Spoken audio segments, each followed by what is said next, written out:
I was speaking about the parents and the children. Wallahi, it's a topic, it's a huge topic. The love. You love your child, you correct the child, but the manner in which to speak with your children. You know, many times, a typical scenario, mom and dad, or sometimes mom, sometimes both of them do not participate in the lives of their children for many years. They don't discuss topics, they are closed. You know, our fathers and our forefathers, their generations were different. They did not used to speak. I've never heard my dad tell my mom, I love you, but I know he probably loves her more than the love we understand when we say I love you to our own spouses. Hey, that doesn't mean I don't love my family. I do, mashallah. But without uttering it, they knew it, and they did not wait for one another to say, I love you.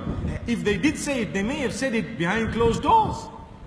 I wonder what their fathers did and their mothers did. Today, every day, if you do not send 20 text messages to your wife or husband, I love you, there will be a mini judgment day when you get back home. End of times. May Allah subhanahu wa ta'ala help us, really. And we have internet, WhatsApp, free calling, free this, but still we don't use it. Send it. Send the roses, it doesn't cost you a thing. You can send a whole garden on WhatsApp, and guess what? It costed you nothing. The only thing that's missing is the smell. I think soon there will be technology. I was reading about it. Wallahi, without a joke, I'm not joking, I'm serious. They are saying that very soon technology will get to the point where you will be able to send the smell through your mobile device. I see people saying, go and read about it. Sheikh Google will confirm.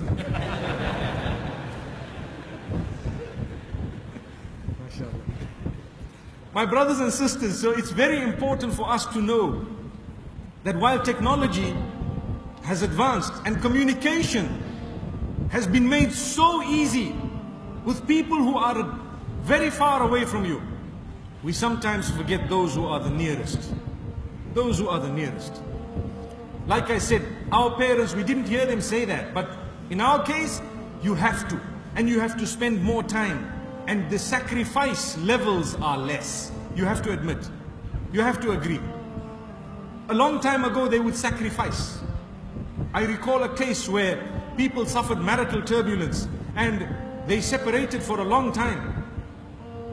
And many years later, they got together, house on fire, problem solved, everything gone, mashallah. But they sacrificed for about, I think, between 5 and 10 years. We were very young, but I recall this.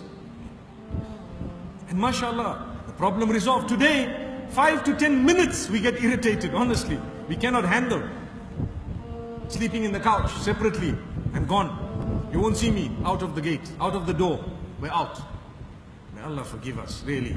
Love is tested at the time of sacrifice. When the person you claim to love is now going through the most difficult times of their lives, do you still stand by them? Do you still look at their tears and wipe them off and say, I love you? That is far more genuine. When they've been embarrassed, when they've been struggling with something, when they've lost their money, lost their job, do you still stand by them? And do you still say, I love you? Subhanallah. May Allah help us to sacrifice. Sacrifice for our own children. Like I say, I was giving you the example of how people don't play a role in the lives of their children, and then at the age of 18, your son comes and says, you know, I want to marry this person. You say, no way, not over my dead body. So at night you hear the son getting up for tahajjud, oh Allah, take my father away. Because he needs to go. Such a simple matter. If you were really interested and played a role from the very beginning, you would have guided your child as to what to do and what not to do. And your child would have come to you not when it's too late. Your daughter comes to you and says, you know what? Astaghfirullah, may Allah forgive us. And may Allah subhanahu wa ta'ala not do that to us.